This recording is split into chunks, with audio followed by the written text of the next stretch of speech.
तो आज हमारे पास एक बहुत ही दिलचस्प किताब है, संतोष दयाल की sensible leadership ducking workplace nonsense. इसका टाइटल ही मतलब सब कुछ कह देता है। आज हम बात करेंगे ऑफिस की। उस थोड़ी अजीब सी दुनिया की, जहाँ कहाँ कुछ जाता है और मतलब कुछ और ही होता है। हाँ, एक ऐसा वायरस जो हर ऑफिस में फैलता है, मीटिंग्स में, कॉरिडोर में, यहाँ तक कि हमारी ईमेल्स में भी। बिल्कुल। और इसी वर्कप्लेस नॉनसेंस नाम के वायरस को पहचानने की कोशिश करेंगे। और ये भी देखेंगे कि क्या इससे बचने का कोई टीका है भी या नहीं। हाँ, क्या कोई टीका है? हमारा मकसद है इस पूरी बातचीत की परतों को खोलना और ये समझना कि आज के दौर में लीडरशिप की असली चुनौतियां हैं क्या। और ये सिर्फ एक लिस्ट नहीं होगी, हम ये भी देखेंगे कि लेखक इससे निपटने के लिए क्या ठोस और शायद थोड़े अटपटे सुझाव देते हैं। तो चलिए शुरू करते हैं। चलिए। तो किताब का जो सबसे पहला और सबसे बड़ा दावा है, वो ही थोड़ा चौंकाने वाला है। हाँ। लेखक कहते हैं कि लीडरशिप कौशल या स्किल की कमी से फेल नहीं होते, नहीं। बल्कि ऑफिस में फैली हुई वो जो अनकही अनदेखी बकवास है, उसकी वजह से फेल होती है। ये तो बहुत बड़ा स्टेटमेंट है। बहुत बड़ा। और ये उन सारे लीडरशिप प्रोग्राम्स पर एक सवाल खड़ा करता है। लेखक का तर्क ये है कि वो प्रोग्राम्स आपको सिखाते हैं कि क्या करना है, अच्छा। पर वो आपको उस माहौल से निपटना नहीं सिखाते जहां लोग सोचते कुछ हैं, कहते कुछ और हैं और करते तो कुछ और ही हैं। हाँ, ये तो है। और इसी बकवास का सबसे क्लासिक उदाहरण जो उन्होंने दिया वो है कॉरिडोर और बोर्डरूम की बातचीत का फर्क। हाँ, ये तो हम सबने महसूस किया है। मीटिंग से ठीक पहले कॉरिडोर में लोग कहेंगे, अरे ये आइडिया तो बिल्कुल काम नहीं करेगा, क्या बकवास है। बिल्कुल। और फिर जैसे ही मीटिंग शुरू होती है, वही इंसान सबसे पहले कहता है, बहुत ही दिलचस्प आइडिया है, हमें इसे जरूर एक्सप्लोर करना चाहिए। मनोवैज्ञानिक सुरक्षा। हाँ, जब लोगों को डर लगता है कि सच बोलने पर उन्हें बेवकूफ समझा जाएगा या शायद कोई सजा मिलेगी, तो वो सुरक्षित रास्ता अपनाते हैं। मतलब वो कहते हैं जो लीडर सुनना चाहता है। एग्जैक्टली, न कि वो जो कहने की जरूरत है। और बस यहीं से नॉनसेंस की शुरुआत हो जाती है। और ये नॉनसेंस सिर्फ इस दोहरेपन तक नहीं है, इसकी तो अपनी एक पूरी भाषा है, एक डिक्शनरी है। हाँ, जिसे हम कॉर्पोरेट जार्गन कहते हैं। बिल्कुल। बातचीत में इसके कुछ शानदार उदाहरण दिए गए। पहला था, लेट्स टेक दिस ऑफलाइन। हाँ, ये तो सबका पसंदीदा है। कहने को तो इसका मतलब है कि इस पर बाद में आराम से बात करेंगे, पर असली मतलब 90% मामलों में होता है, मेरे पास अभी इसका कोई जवाब नहीं है या मैं इस बहस में पढ़ना ही नहीं चाहता। या सबसे कॉमन, ये बातचीत अब एक ब्लैक होल में जारी है, जहां से ये कभी वापस नहीं आएगी। हाँ, कॉर्पोरेट ब्लैक होल जहाँ अच्छे अच्छे आइडियाज खो जाते हैं। और दूसरा था, it's going to be good learning. Oh, ये वाला तो मेरा पर्सनल फेवरेट है। ये सुनते ही कान खड़े हो जाने चाहिए। हाँ, क्योंकि आप जानते हैं कि इसका असली मतलब क्या है। इसका मतलब है, आपको एक ऐसा प्रोजेक्ट थमाया जा रहा है जो या तो पहले से ही पटरी से उतर चुका है या फिर इतना मुश्किल है कि कोई और उसे हाथ भी नहीं लगाना चाहता। बिल्कुल। ये मुश्किल काम को एक गिफ्ट की तरह पैक करके देने का तरीका है। मतलब गुड लक, तुम्हें इसकी बहुत जरूरत पड़ने वाली है। और एक तीसरा, जो सुनने में बहुत पॉजिटिव लगता है, माई डोर्स आर ओपन। हर मैनेजर ये कहता है, ये तो लीडरशिप की पहली क्लास में सिखाया जाता है। हाँ, पर यहाँ लेखक एक बहुत ही बारीक लेकिन बहुत जरूरी फर्क बताते हैं। क्या? जब कोई लीडर कहता है मेरे दरवाजे खुले हैं, तो उसका एक छिपा हुआ संदेश होता है कि समस्या तुम्हारी है, तुम समाधान लेकर मेरे पास आओ। अच्छा, तो ये एक तरह से जिम्मेदारी वापस कर्मचारी पर डाल देना हुआ। हाँ, ये एक पैसिव ऑफर है। लेखक सुझाव देते हैं कि इसकी जगह एक ज्यादा ईमानदार और ज्यादा सक्रिय वाक्य होना चाहिए। मेरा दिमाग खुला है, माई माइंड इज ओपन। मेरे दरवाजे खुले हैं और मेरा दिमाग खुला है। फर्क तो बहुत छोटा लगता है। पर ये मानसिकता का जमीन आसमान का फर्क है। एक कहता है समस्या तुम्हारी है, दूसरा कहता है ये हमारी साझा समस्या है और मैं इसका हिस्सा बनने को तैयार हूँ। वाह, ये तो वाकई नजरिया बदल देने वाली बात है। लेकिन बातचीत में एक तुलना की गई है जिसने मुझे सच में हिलाकर रख दिया। कौन सी? खराब मैनेजरों की तुलना ग्लोबल वार्मिंग से। एक मिनट, ग्लोबल वार्मिंग, ये तो बहुत ही बड़ा इल्जाम है। हाँ, और ये इल्जाम बहुत सोच समझकर लगाया गया है। कैसे? देखिए, ग्लोबल वार्मिंग का असर हमें रोज रोज नहीं दिखता। आज और कल के तापमान में शायद कोई बड़ा फर्क ना हो। सही बात है। ठीक वैसे ही एक खराब मैनेजर की छोटी छोटी हरकतें, किसी की बात को नजरअंदाज कर देना, किसी का क्रेडिट ले लेना, मीटिंग में किसी को नीचा दिखाना, ये रोज की बातें लगती हैं। लोग सोचते हैं चलो कोई नहीं, आज का दिन खराब था। और जब तक नुकसान साफ साफ दिखने लगता है, तब तक बहुत देर हो चुकी होती है। एग्जैक्टली। जैसे ग्लोबल वार्मिंग में ग्लेशियर पिघल जाते हैं, वैसे ही ऑफिस में टीम का भरोसा, उनका मनोबल, उनकी रचनात्मकता सब खत्म हो चुकी होती है। अब समझ आया, ये एक बहुत शक्तिशाली नजरिया है।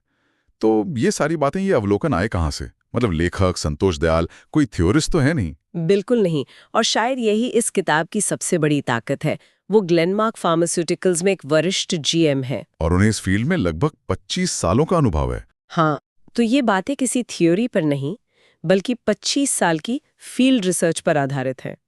उन्होंने हजारों घंटे लोगों को सिर्फ देखते हुए, सुनते हुए बिताए हैं। तो ये सालों के अवलोकन का एक निचोड़ है। बिल्कुल। लेखक ने महसूस किया कि लोगों के कहे हुए शब्दों, उनके मन के विचारों और उनके असल कामों के बीच एक बहुत बड़ी खाई है। और ये किताब उस खाई को भरने की कोशिश नहीं करती। नहीं, बल्कि उस खाई की तरफ एक बड़ी सी टॉर्च जलाकर दिखाती है कि देखो, असली समस्या यहाँ है। और लगता है कि उन्होंने सही नस पकड़ ली है।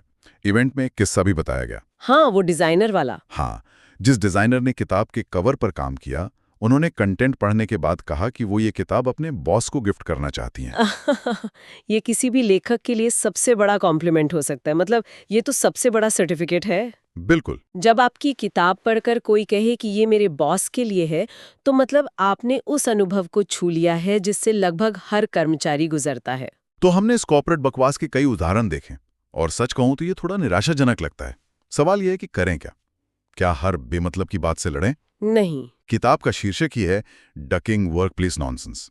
तो ये डक करने का क्या मतलब है? हाँ, और यहीं पर किताब का सबसे व्यवहारिक सुझाव आता है। लेखक क्रिकेट की एक बहुत अच्छी उपमा देते हैं। अच्छा। वो कहते हैं कि अगर आप एक तेज गेंदबाज का बाउंसर अच्छी तरह नहीं खेल सकते, तो हीरो बनकर हुक शॉट मारने की कोशिश मत करो। तो फिर क्या करें? बस झुककर गेंद को जाने दो, यानी डक करो, अपना विकेट बचाओ। मतलब ये नहीं है कि आप डरपोक हैं। नहीं, इसका मतलब है कि आप स्मार्ट हैं।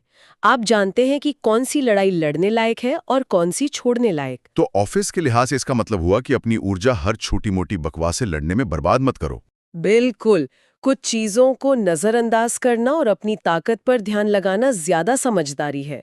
अपनी ताकत पर खेलो। लेकिन इसमें एक खतरा भी है ना, कहाँ डक करना है और कहाँ आवाज उठानी है।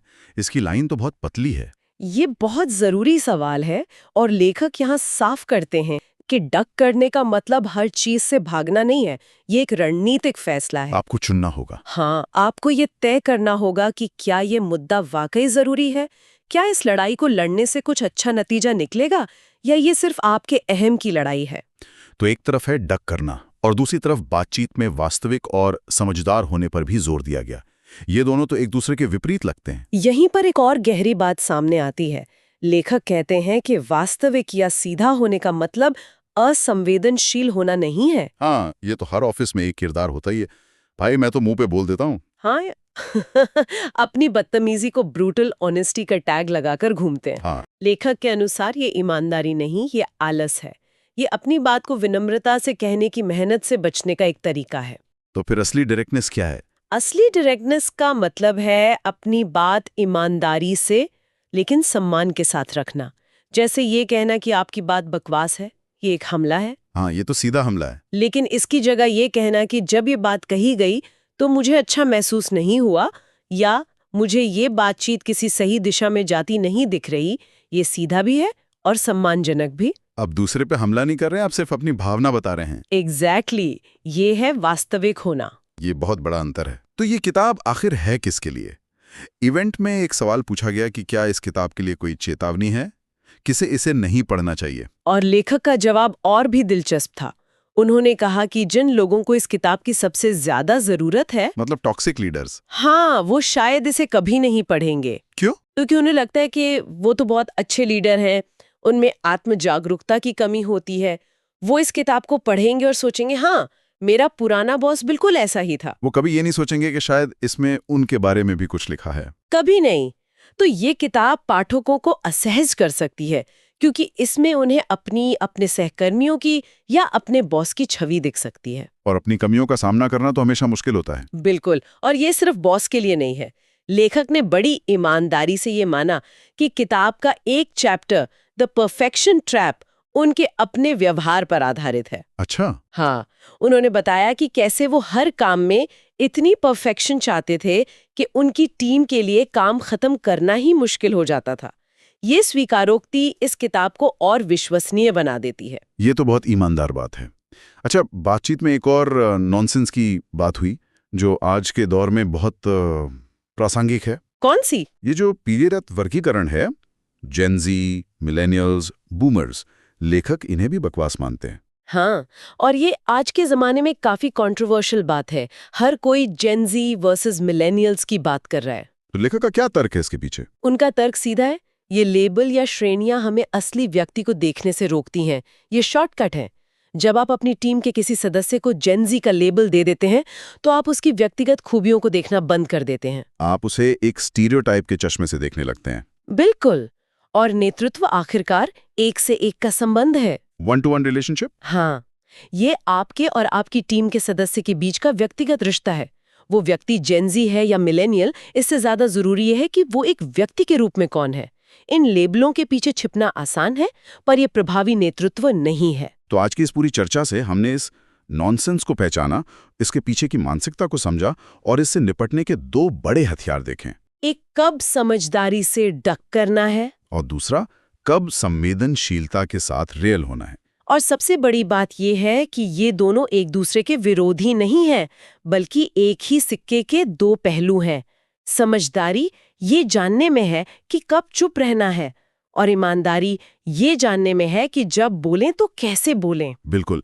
लेखक का एक मुख्य संदेश था कि एक लीडर को खुद से पूछना चाहिए, मेरी निजी कॉरिडोर वाली बातचीत और मेरे मीटिंग रूम की बातचीत एक जैसी कैसे हो सकती है? एक बहुत ही शक्तिशाली सवाल है ये। हाँ, तो इसी विचार को आगे बढ़ाते हुए आज हमारे श्रोताओं के लिए सोचने के लिए एक सवाल ये हो सकता है, हमारे अपने ऑफिस में ऐसी कौन सी एक सभ्य बकवास है जिसे हम सब सामान्य मानकर स्वीकार करते हैं? और क्या होगा अगर हम उसके बारे में बस थोड़ा और, जरा सा और वास्तविक होना शुरू कर दें?